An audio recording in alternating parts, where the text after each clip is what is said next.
శ్రీరామనవమి ఉత్సవాన్ని పురస్కరించుకొని మనం గత కొద్ది రోజులుగా వాల్మీకి రామాయణంలో ఉన్నటువంటి కొన్ని ఉపదేశాలను మనం చర్చిస్తున్నాం.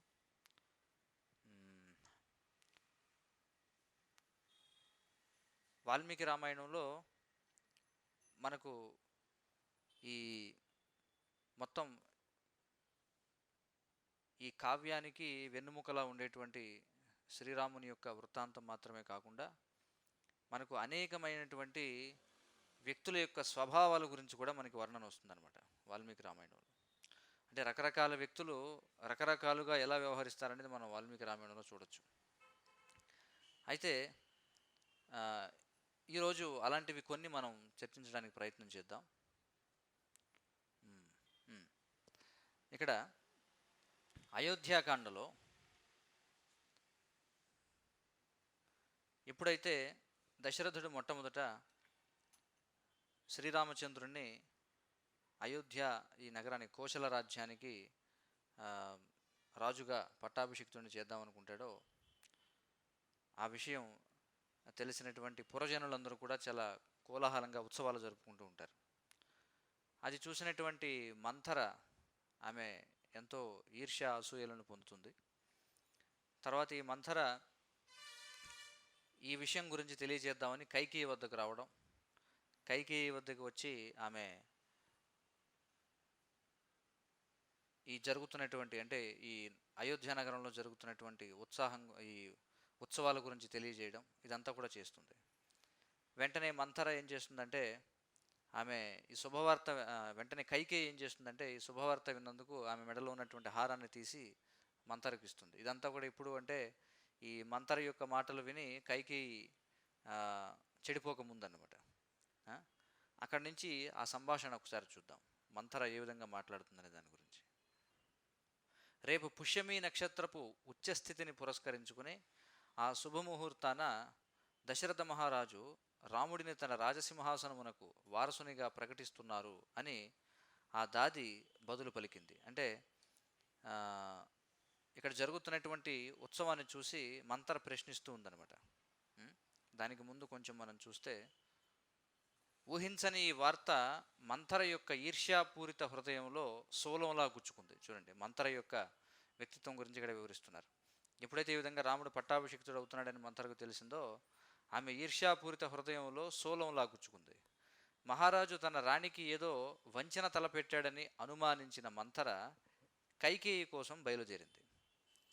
తన యజమానురాలు ప్రశాంతంగా తన సౌధంలో పానుపుపై పరుండి ఉండడం చూసి ఈ విధంగా చెబుతుంది మంథర, లేవమ్మా మూర్ఖురాల, కళ్ళ ఎదుట నిన్ను ముంచెత్తనున్న ప్రమాదం గ్రహించలేకున్నావా అంటూ అరిచింది. మంథర ధోరణికి ఆశ్చర్యపడుతూ ఏమి జరిగిందని అమాయకంగా అడిగింది కైకేయి.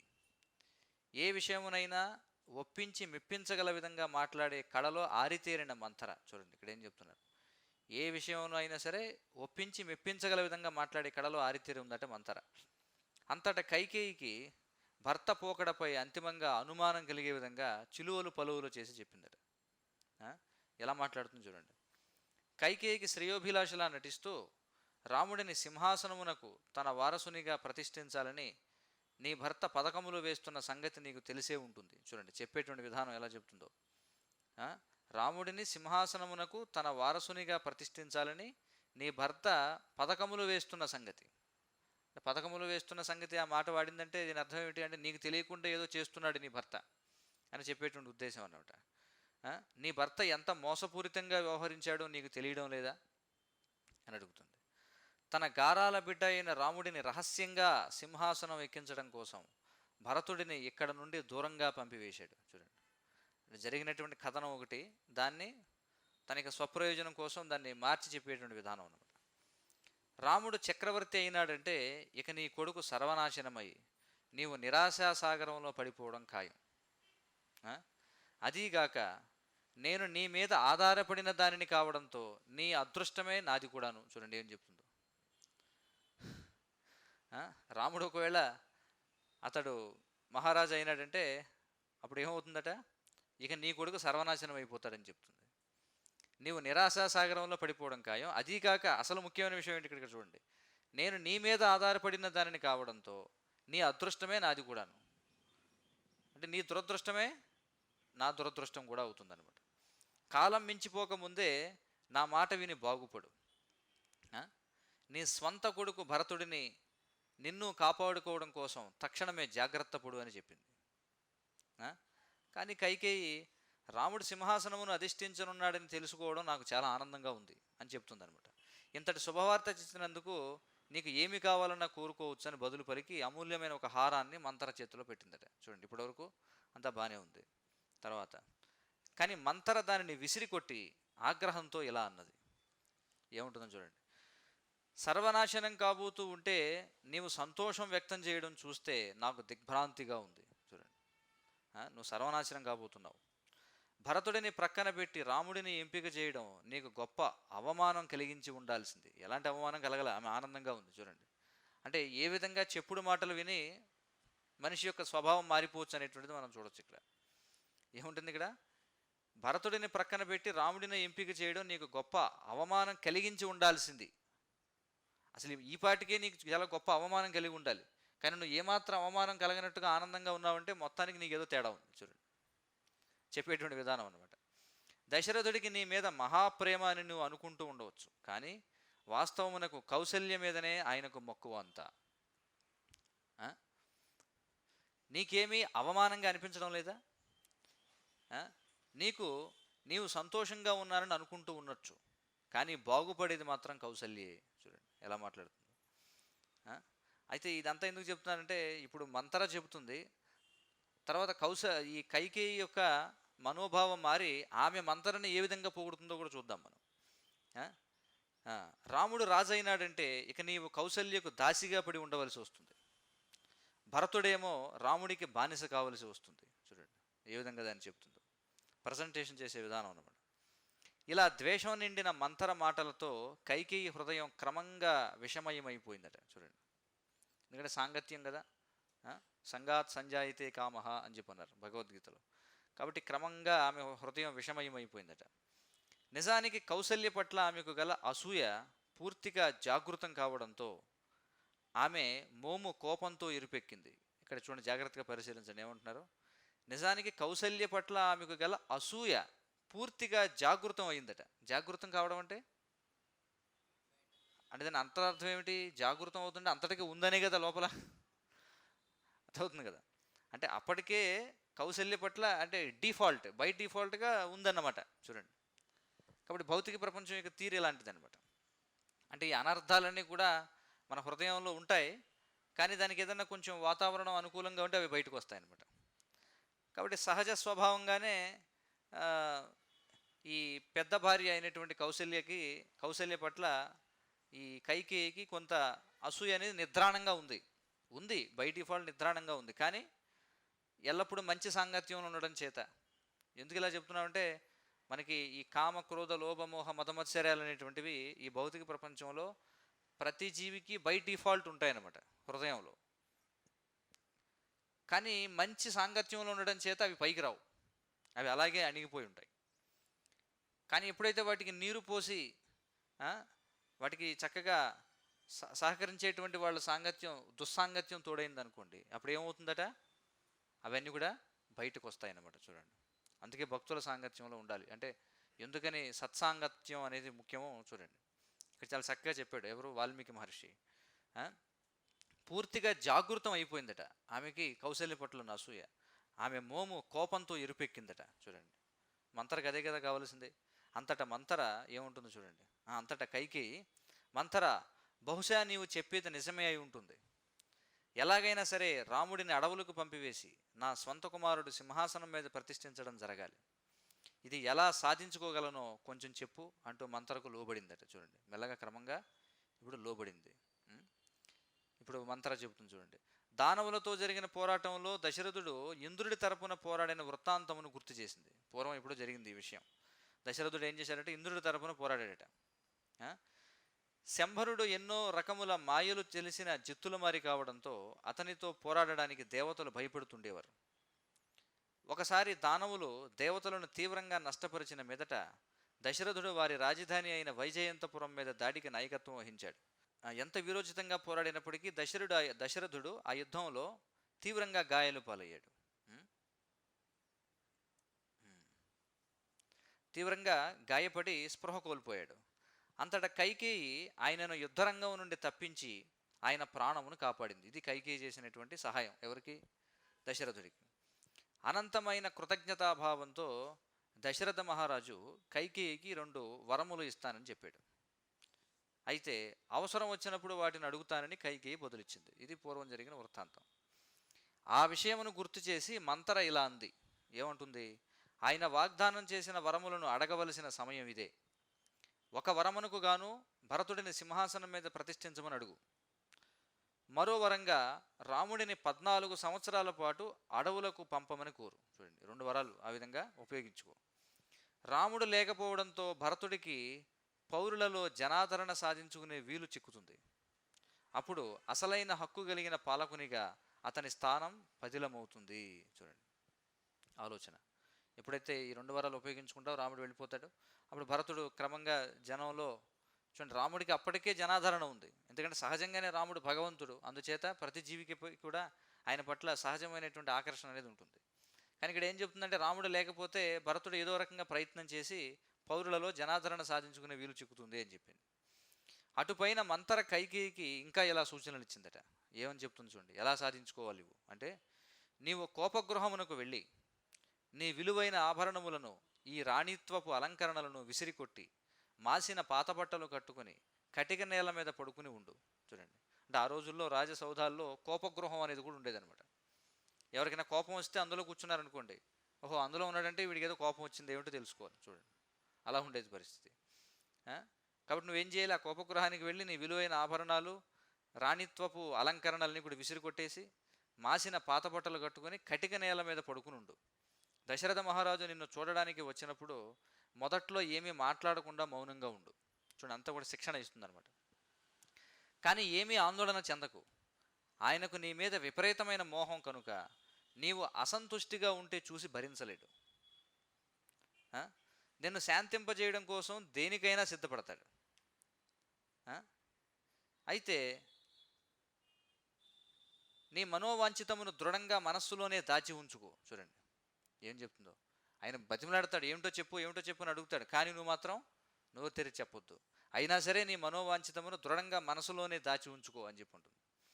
నీ కొడుకును సింహాసనం మీద అధిష్ఠింపజేయడం మినహా మరి దేనికి నువ్వు దిగిరాకూడదు. బంగారం కానీ ఆభరణములు కానీ మరి ఏవి ఇస్తానన్నా సరే ససేమిరా అనాలి. చూడండి, ఎందుకంటే ఇవన్నీ కూడా సహజమైన బలహీనతలు అన్నమాట. స్త్రీకి ఉండేటువంటి సహజమైన బలహీనతలు. ఒకవేళ ఇవన్నీ చెప్తున్నావు ఏమైనా మనసు నీరు గారిపోయి ఉప్పేసుకుంటావేమో పొరపాటున. కాబట్టి ఇక్కడ ఏం చెప్తుంది? బంగారం ఇస్తానన్నా, ఆభరణాలు ఇస్తానన్నా, ఏమి ఇస్తానన్నా సరే ససేమిరాను, ఏమి నాకు వద్దని చెప్పు. ఆయన వాగ్దానం చేసి ఉన్న 2 వరముల గురించి ఆయనకు గుర్తు చేయి. ఎందుకు ఆయన సరేనన్న మీదట భరతుడికి తక్షణమే పట్టం కట్టమని, రాముడిని అడవులకు పంపమని అడుగు. చూడండి మంతర ఏ విధంగా చెప్తుందో. తర్వాత చెప్తున్నారు, చపల చిత్త అయిన కైకేయి పూర్తిగా ద్వేషాసూయుల ప్రభావంలో పడిపోయి మంథర పథకమునకు సంబరపడిపోయిందట. చూడండి, మొత్తానికి పూర్తిగా ఆమె మనసు మారిపోయిందనమాట. చపల చిత్త అయిన కైకేయి. చపల చిత్తం అంటే ఏమిటి? మనసు ఒక విధంగా ఉండదనమాట. కాసేపు ఇదంటే కాసేపు అది, ఆ విధంగా ఉంటుంది. నిజానికి మంథర చేసిన దుర్బోధతో సకల ధరాతలమునకు భరతుడిని చక్రవర్తిగా చేయాలన్న ఆలోచన కైకేయిలో బలంగా నాటుకుపోయినదంట. చూడండి, అంటే ఖచ్చితంగా నిద్రాణంగా ఒక తల్లిగా తన బిడ్డే రాజ్యాన్ని ఏలాలనేటువంటి కోరిక నిద్రాణంగా ఉందన్నమాట. కానీ మంథర యొక్క ప్రయత్నం ద్వారా దాన్ని మంథర ఏం చేసిందంటే దాన్ని చిలికి బయటికి తీసుకొచ్చింది అనమాట. చూడండి, కాబట్టి ఇది మానవ స్వభావం ఎలా ఉంటుందనేది అర్థం చేసుకోవాలి. మంథరను చూడండి, ఇక్కడ చూడండి చాలా విశేషంగా. ఇప్పుడు ఈ మంథరను కైకేయి పొగుడుతుంది. చూడండి ఏ విధంగా నిన్ను నీ యొక్క స్నేహానికి నేను ఏ విధంగా నేను విలువ కట్టగల విధంగా ఎలా మాట్లాడుతుందంటే, మంథరను తన పాలిట భాగ్యదేవతగా భావించిందట. ఎవరు? కైకేయి. తన పాలిట భాగ్యదేవతగా భావిస్తూ ఒక పిచ్చిదానిలా కైకేయి ఆమెను పొగడ్తలతో ముంచెత్తిందట. చూడండి ఏమని పొగుడుతుందో. ప్రియమైన మంథర, గూనివాళ్ళు సాధారణంగా పాపబుద్ధి గలవారైనప్పటికీ నీవు మాత్రం వివేకశీలివి, గౌరవనీయురాలివి. కురూపంగా చెప్పబడే నీ దేహం ఎంతో అందమైందని నాకు అనిపిస్తుంది. చూడండి, ఇది పరిస్థితి. ఆ? ఏం చెప్తుంది ఇక్కడ? సాధారణంగా ఎవరైతే గూనివాళ్ళుగా ఉంటారో వాళ్ళు పాపబుద్ధి కలిగిన వారై ఉంటారట. కానీ నువ్వు మాత్రం చాలా తెలివైన దానివి, చాలా గౌరవనీయురాలివి. నువ్వు వాస్తవానికి కురూపంగా చెప్పబడే దేహం వాస్తవానికి చాలా అందంగా నాకు అనిపిస్తుంది అని చెప్పి ఉంటుంది. అంటే దృష్టి ఏ విధంగా మారిపోతుందో చూడండి. ఇంకేముంటుంది? నిజానికి నీవు గాలికి వంగిన తామర పువ్వులా వంగి ఉన్నావు. ఎవరు? మంథర. అంటే ఏమన్నా హద్దు ఉందా దీనికి? చెప్పండి. మనిషి యొక్క స్వభావాన్ని ఎలా అర్థం చేసుకోవాలి? నిజానికి నీవు గాలికి వంగిన తామర పువ్వులా వంగి ఉన్నావు. అలా నీ రూపం ఎంతో మనోహరంగా ఉంది. ఇది మంథర యొక్క రూపం ఎంతో మనోహరంగా ఉందట.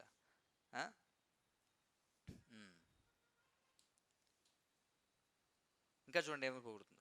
అంతేగాక నీ వక్షోజములు పెద్దవిగా అందంగా ఉండి అవి క్రిందికి వంగి ఉండి నీ మృదువైన నాభిని గుప్తపరుస్తున్నాయి. ఇంకా ఆమె యొక్క శరీరాన్ని పొగుడుతుంది. నీ పిరుదులు హుందాగాను, నీ జగనములు నునుపుగాను అమరికగాను ఉన్నాయి. ఉజ్వలమైన పట్టు చీరలో నీవు కొంచెం మెరుస్తూ కనిపిస్తున్నావు. నీ మృదువైన పాదములు చుట్టుకొని ఉన్న నీ అందియలు వినసొంపుగా గణగణమంటున్నాయి.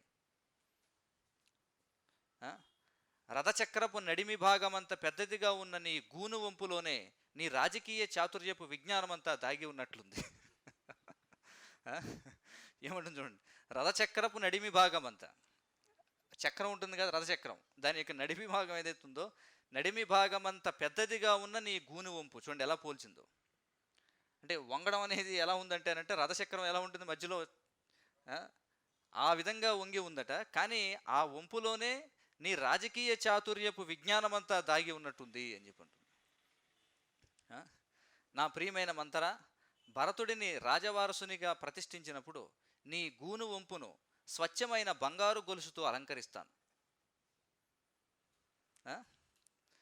రాముడిని అడవులకు ప్రవాసం పంపినప్పుడు చూడండి, రాముడిని అడవులకు ప్రవాసం పంపినప్పుడు నీ గూను వంపుకు నేను గంధం పూస్తాను.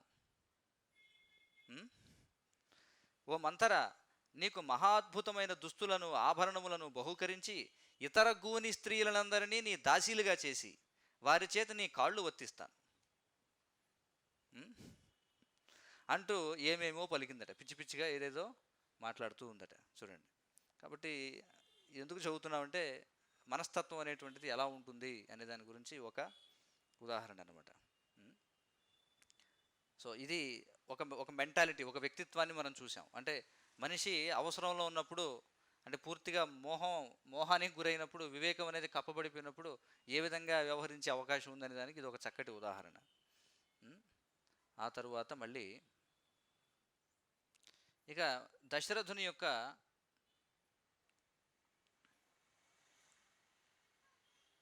మంత్రి అయినటువంటి సుమంత్రుడు, అతడు ఈ కైకేయి యొక్క పూర్వ వృత్తాంతం గురించి మనకి తెలియజేస్తాడు. ఎక్కడంటే ఇది కూడా మనకు అయోధ్యకాండలో వస్తుంది. దాని గురించి ఒకసారి చూద్దాం. అయితే ఎప్పుడైతే సుమంత్రుడికి తెలిసిందో దశరథుడు కైకేయికి మాట ఇచ్చాడని, కైకేయి ఏ విధంగా వరాలు కోరుకుందని, ఇవన్నీ తెలిసిన తర్వాత సుమంత్రుడు చదివితే మీకు అర్థమవుతుంది. చూడండి. సుమంత్రుడు రాజపరివారమునకు అత్యంత ఆత్మీయుడైన సహచరుడు. అందువలన వారి ముందున్న విపత్తును చూచి అందరికన్నా ఎక్కువగా అతనే బాధపడ్డాడు. ఎందుకంటే రాముడు అప్పటికే అరణ్యాలకు నిష్క్రమించడం జరిగింది. ఇది చూసి సుమంత్రుడు ఎంతో బాధపడ్డాడు. అకస్మాత్తుగా సుమంత్రుడు కైకేయిని సమీపించి ఆమెను ఇలా పరుషంగా దూషించసాగాడు. చూడండి, సుమంత్రుడు ఎవరు? మంత్రి, దశరథ మహారాజు యొక్క మంత్రి. ఏమని దూషిస్తున్నాడు? ఓసి దుష్టురాల, రాముడిని అడవులకు పంపించడం ద్వారా నీవు నీ భర్తను హత్య చేసే హంతకురాలు అవుతున్నావు. రాజ్యమును రాజుగారి జ్యేష్ఠపుత్రునికి అప్పగించాలన్న ధర్మసూత్రమును నీ స్వార్థ ప్రేరితమైన కోరికలు ఉల్లంఘిస్తున్నాయి. నిజానికి రాముడు వెళ్ళిపోతే బ్రాహ్మణులంతా కూడా అతని వెంట వెళతారు. కనుక నీ దుష్కార్యముల చేదు ఫలములను నీవు అనుభవిస్తావు. ఈ విధంగా అతడు కైకేయిని మందలించిన తర్వాత దశరథునితో చూడండి ఇక్కడ ఏం చెప్తున్నాడు. నీ దుష్కార్యముల చేదు ఫలములను అనుభవిస్తావు. ఎవరిని? కైకేయితో అంటున్నాడు. వారి నిర్గమనంతో నీ రాజ్యంలో సకల సన్మంగళములు లోపిస్తాయి. నీ ఉపయోగం కోసం ఒక విషయం నీకు చెబుతాను. ఎవరితో అంటున్నాడు? కైకేయితో అంటున్నాడు. ఏమంటున్నాడు? నీ ఉపయోగం కోసమే చెప్తున్నాను. ఏం చెప్తున్నాడు చూడు. ఒకానొకప్పుడు నీ తండ్రి అయిన కేకయుడు ఒక ఋషి నుండి ఒక వరమును పొందాడు. కైకేయి యొక్క తండ్రి పేరేమిటి? కేకయుడు. అతడు ఏం చేశాడట? ఒక ఋషి నుంచి ఒక వరాన్ని పొందాడట. దాని ప్రకారం ఆయనకు జంతువుల భాషతో సహా సకల భాషలు అర్థం చేసుకునే శక్తి కలిగిందట. ఆ ఋషి ఇచ్చిన వరం ఏమిటంటే మొత్తం ఎవరు ఏ భాషలో మాట్లాడుకున్నా అర్థమవుతుంది, చివరికి జంతువులు మాట్లాడుకునేది కూడా అర్థమైపోతుంది అతనికి. అయితే ఆ వరం ఇచ్చేటప్పుడు ఆ ఋషి ఒక షరతు విధించాడట. తాను ఏ జంతువు నుండి అయినా విన్న మాటలను అర్థం చేసుకుని వేరెవరికైనా చెప్పడం జరిగితే కేకయుడు మరణిస్తాడు. చూడండి, వరం బాగానే ఉంది. ఏమిటంటే నీకు ఏ జంతువులు గుసగుసలాడుకున్నా అర్థమైపోతుంది, కానీ అవి ఏం అర్థమైందో పక్క వాళ్ళకి చెప్పేవనుకు నువ్వు మరణిస్తావు. అది అతడికి ఇచ్చినటువంటి షరతు. తరువాత ఒక రోజున రాజు ఒక పక్షి యొక్క కీచుమన్న అరుపును వినడం సంభవించింది. ఎవరు? కేకయుడు. దాని అర్థం ఆయనకు అవగతమైనందున హాయిగా నవ్వుకోసాగాడట. వాటి భాష అర్థమవుతుంది కదా, నవ్వుకున్నాడు. కానీ నీ తల్లి అయిన రాణి తనను చూసే రాజు నవ్వుతున్నాడని భావించింది. కేకయుడు ఎందుకు నవ్వుకుంటున్నాడు? ఆ పక్షులు ఎందుకు శబ్దం చేసాయి కదా, వాటి భాష అర్థమైంది, నవ్వుకుంటున్నాడు. కానీ అతని భార్య అంటే ఎవరు? కైకేయి యొక్క తల్లి ఏమనుకుందంటే ఇదేం నన్ను చూసి నవ్వుతున్నాడు ఈయన అనుకుందట. అందువలన అంత విచిత్రమైన విషయం ఏం చూసి నవ్వుతున్నారని అడిగింది. అంతటా రాజు తనకు ఋషి ఇచ్చిన వరం గురించి రాణికి చెప్పి పక్షి పలికిన మాట ఏమిటో చెబితే తాను మరణిస్తానని చెప్పాడు. నాకు పూర్వం ఇలాగ ఒక ఋషి నుండి వరం లభించింది కాబట్టి నేను అర్థం చేసుకోగలుగుతున్నాను, కానీ మళ్ళీ నేను నీకు చెప్పాను నేను మరణిస్తానని చెప్పి అన్నాడట. కానీ మూర్ఖురాలైన రాణి మొండిది అసూయాపరురాలట. ఎవరు? కైకేయి యొక్క తల్లి. మొండిది అసూయాపరురాలు కావడంతో మీరు చచ్చినా బ్రతికినా నాకు అనవసరం, మీరు ఎందుకు నవ్వుతున్నారో మాత్రం నాకు చెప్పవలసిందే అని పట్టుబట్టింది. చూడండి, బెక్కచిచ్చిన రాజు తనకు వరప్రదానం చేసిన ఋషి దగ్గరికి వెళ్ళి తన చిక్కు సమస్యను వివరించాడు. ఏమిటంటే మీరు ఏదో వరం ఇచ్చారు, బాగానే ఉంది, కానీ ఇప్పుడు నాకు ఏం చేయాలి? పక్షి పలుకులను వెల్లడించవద్దని రాణి మొండితనమునకు గాను ఆమెను మందలించమని ఋషి సలహా ఇచ్చాడట. ఋషి మాటలను గంభీరంగా స్వీకరించిన కేకయ్య మహారాజు ధైర్యం కూడగట్టుకుని తన భార్యను తీవ్రంగా మందలించాడు. నాటి నుండి ఆయన సుఖ సంతోషములతో జీవించాడు. చూడండి, ఇది ఎవరికి? దశరథుడికి కూడా చెప్తాడనమాట. ఏమైనా నువ్వు వరం ఇస్తే ఇచ్చావు, కానీ దానికి కట్టుబడి ఉండాలని నీకు ఎందుకు అలా చేసావు? ఎందుకంటే ఇప్పుడు నీ ప్రాణం మీదకి వస్తుంది కదా అని చెప్పి. కైకేయి, అదేవిధంగా నీ భర్త పట్ల నీవు మొండిగా వ్యవహరిస్తున్నావు. నీ తప్పు ఒప్పుకొని నీ కుతంత్రమును కట్టిపెట్టు. సుమంత్రుడు అంతగా చెప్పిన కైకేయి మాత్రం చెలించలేదు. చూడండి, ఇలా మనకి ఇవన్నీ ఎందుకు చెప్తున్నానంటే రామాయణంలో మనం అనేక వ్యక్తుల యొక్క స్వభావాలను మనం చూడవచ్చు అన్నమాట. ఆ తర్వాత మళ్ళీ అరణ్యకాండలో మనం చూసినట్లయితే ఒక ఘట్టం చదువుతాను. సో ఈ వృత్తాంతం అందరికీ తెలిసిందే. ఏమిటంటే మారీచుడు ఒక మాయలేడి రూపంలో రావడం, మాయలేడి రూపంలో వచ్చి రాముడిని అక్కడి నుంచి దారి మళ్లించడం, ఇదంతా కూడా జరిగింది. తర్వాత ఏం జరుగుతుంది? లేడి వెంట పరిగెత్తి పూర్తిగా అలసిపోయిన రాముడు చివరకు ఒక వృక్షపు ఛాయలో విశ్రమించాడు, ఒక చెట్టు నీడలో విశ్రమించాడు. అప్పుడు మళ్ళీ అకస్మాత్తుగా ఆ లేడి దగ్గరలోనే ప్రత్యక్షమైంది. కానీ రాముడు దానిని పట్టుకుందామని లేవడంతోనే విచిత్రంగా అది అంతర్ధానమైంది. నిస్పృహ చెందిన రాముడు ఆ లేడిని సజీవంగా పట్టుకునే యోచనకు స్వస్తి చెప్పాడు. అందువలన తదుపరి అది కొంత దూరంలో ప్రత్యక్షమైనప్పుడు ఆ లేడిని వధించడానికై మహోజ్వలమైన బ్రహ్మాస్త్రమును సంధించి వదిలాడు. ఎవరి మీదకి? మారీచుని మీదకి, లేడి మీదకి. రాముని అస్త్రఘాతం నుండి తప్పించుకుందామని మారీచుడు ఎత్తుకు ఎగిరాడు, కానీ అది అతని హృదయమును ఛేదించింది. ప్రాణాపాయకరమైన గాయంతో మారీచుడు నేలకూలుతూ రాక్షసుడిగా తన నిజరూపమును పొందాడు. అంతటా రావణుని సూచనలను గుర్తు తెచ్చుకుని మారీచుడు రాముని కంఠస్వరమును అనుకరిస్తూ హా సీత, హా లక్ష్మణ అంటూ అమిత వేదనాభరితంగా గావుకేక పెట్టాడు. మారీచుడు ప్రాణం వదిలాడు. అయితే ఏ కంఠస్వరంలో అతడు అరిచాడు? రాముని కంఠస్వరంతో అరిచాడు. మారీచుడు ప్రాణం వదిలాడు. అతని కేకను విన్న రాముడు సీతా లక్ష్మణుడు ఏమనుకుంటారో అని శంకిస్తూ నిస్పృహ చెందాడు. అరే, నేను అరిచినట్టుగా అరిచారు కదా, మరి వాళ్ళిద్దరూ ఏమనుకుంటారు, ఏమిటో నాకు అపాయం జరిగింది అనుకుంటారేమో అని చెప్పి ఆయన అనుమానపడుతూనే ఉన్నాడట. తన హృదయమును ఒక మహాభీతి ఆవరించగా రాముడు ఆతృతగా తన పర్ణశాల వైపు దారితీశాడు. మొత్తానికి ఏదో జరగబోతుంది ఇప్పుడు అని చెప్పి చూద్దాం ఏం జరుగుతుందో అని మళ్ళీ పర్ణశాల వైపు పరిగెత్తుకుంటూ వెళ్ళాడు. ఈలోగా మారీచుని స్వరం విన్న సీత రాముడే సహాయం కోసం బిగ్గరగా అరుస్తున్నాడని తలచింది. ఆమె భీతావహయై లక్ష్మణుని వైపు తిరిగి, శీఘ్రమే రాముని వద్దకు వెళ్ళి ఏమి జరిగిందో తెలుసుకో, సహాయం కోసం రాముడు చేసిన ఆర్తనాదమే అది. చూడండి, ఇప్పుడు సీతాదేవి యొక్క కఠినమైనటువంటి వాక్కులు ఏ విధంగా ఉంటాయి. ఖచ్చితంగా రాముడే అరుస్తున్నాడు కాబట్టి అది రాముడి యొక్క ఆర్తనాదమే. ఆయనకు నీతో అవసరం ఉంది లక్ష్మణ, నా గుండె దడదడలాడుతుంది, శ్వాసించటమే కష్టంగా ఉంది, రాక్షసుల ధాటికి రాముడు వివశుడైనాడనిపిస్తోంది అంటూ తొందర చేసిందట. కానీ లక్ష్మణుడు ఏం చేశాడు? సీతను సంరక్షించాలన్న రామాజ్ఞ మనస్సులో దృఢంగా ఉన్న లక్ష్మణుడు కదలలేదు అక్కడి నుంచి. రాముడు ఆజ్ఞాపించాడు నువ్వు ఎక్కడికి కదలడానికి వీల్లేదని. అయితే అతడు అక్కడి నుంచి కదలకపోవడం సీతాదేవికి ఎలాగ అనిపించిందంటే, ఉదాసీనంగా ఉన్నాడు, ఇతడు పట్టించుకోవట్లేదు నేను చెప్పిన మాట.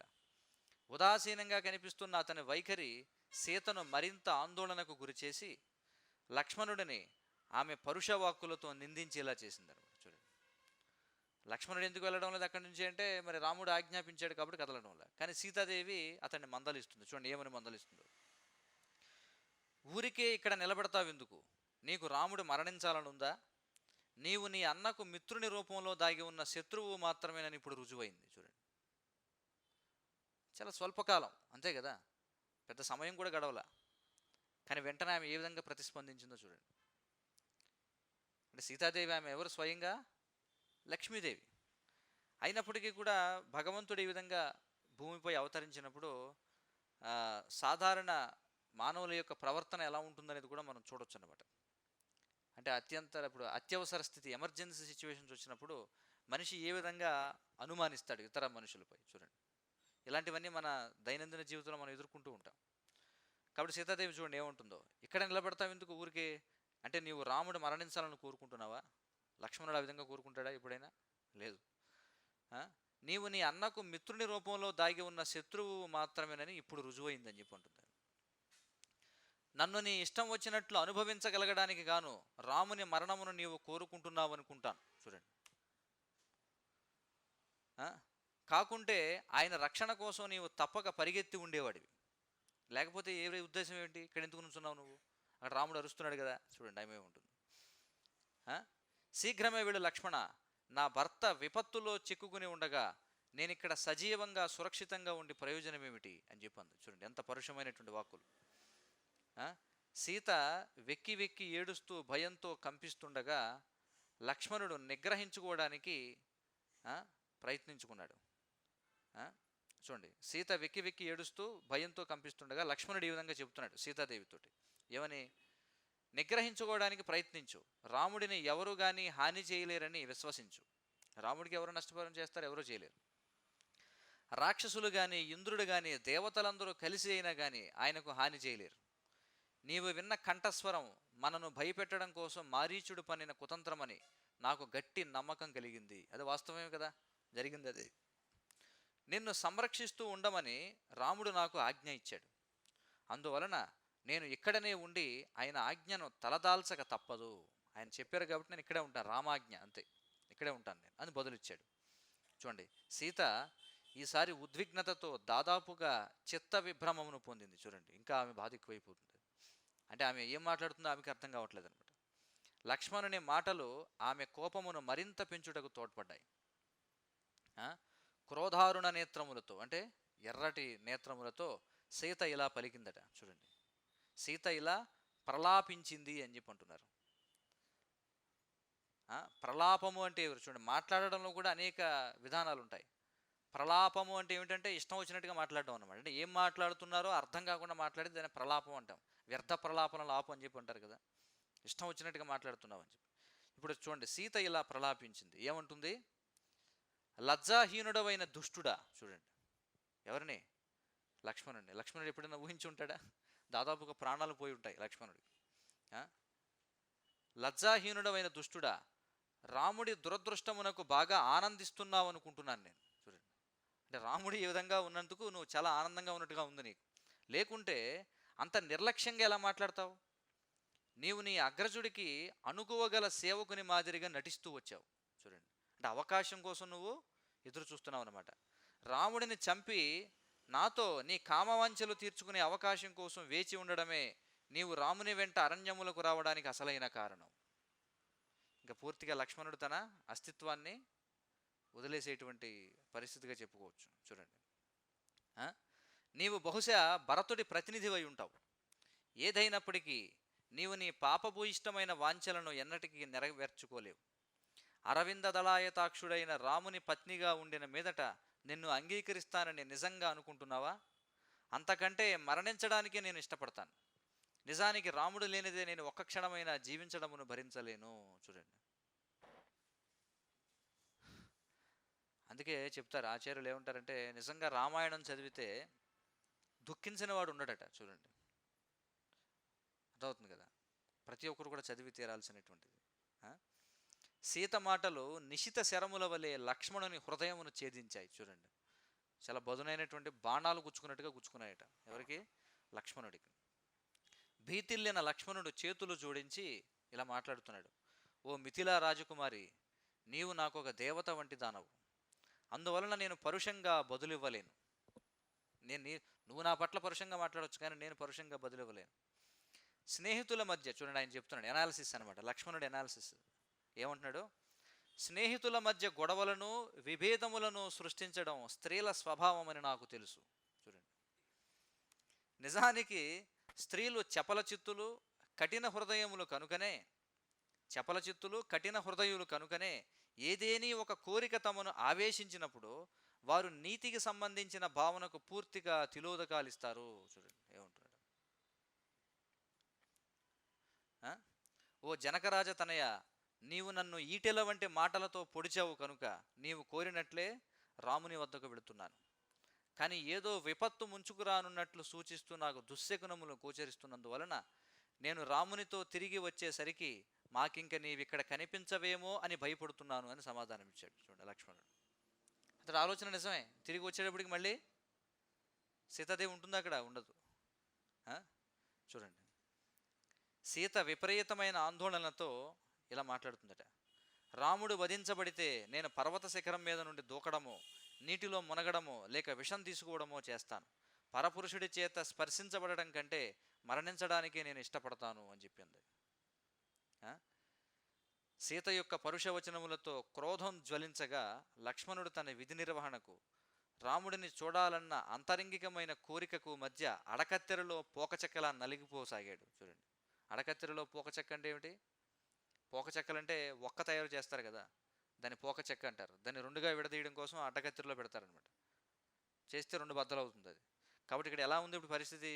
ఒక పక్క సీత యొక్క పరుషవచనములతో కోపం వస్తుంది లక్ష్మణుడికి.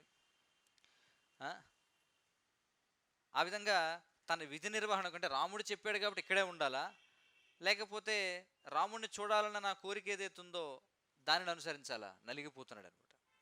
అలా సీత తన మీద నిందారోపణలను కొనసాగిస్తూ ఉండగా లక్ష్మణుడు అయిష్టంగానే అక్కడ నుండి బయలుదేరి ఎంతో ఉత్సుకతతో నిరీక్షిస్తున్న రావణునికి అవకాశమును కల్పించాడు. చూడండి, ఈ విధంగా మనం రామాయణాన్ని చదివినట్లయితే అత్యద్భుతంగా ఉంటుందన్నమాట.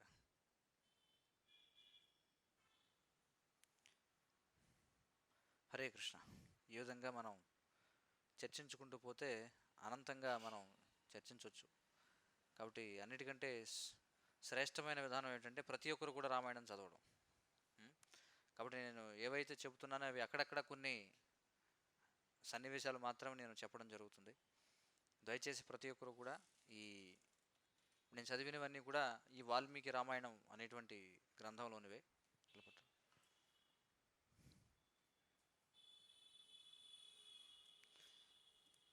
ప్రతి ఒక్కరు కూడా చదవాల్సినటువంటి గ్రంథం వాల్మీకి రామాయణం. ఏదో అక్కడక్కడ కొన్ని మాత్రమే మనం చర్చించడానికి ప్రయత్నం చేస్తున్నాం, కానీ ఇందులో ఉన్నటువంటి ప్రతి అక్షరం, ప్రతి వాక్యం కూడా ప్రతి ఒక్కరు కూడా చదివి తెలుసుకోవాల్సినటువంటిది. ఇది నిజమైనటువంటి విద్య అన్నమాట. దయచేసి అందరూ కూడా తప్పనిసరిగా మీ దగ్గర లేకపోతే ఈ రామాయణ గ్రంథాన్ని స్వీకరించి చదవండి. హరే కృష్ణ. ఏమైనా ప్రశ్నలు సూచనలు ఉంటే చెప్పండి. హరే కృష్ణ. శ్రీ వాల్మీకి రామాయణం की जय. श्री रामचंद्र भगवान की जय. जगद्गुरु श्रील प्रभुपाद की जय. वाञ्छाकल्पतरुभ्यश्च कृपा सिन्धुभ्येव च संसार दावानन्दनिरलोकान् ज्ञानाय कारुण्य घनाघनत्यम् सकलनगुणार्णवस्य वन्दे गुरश्रीचरणारविन्दम्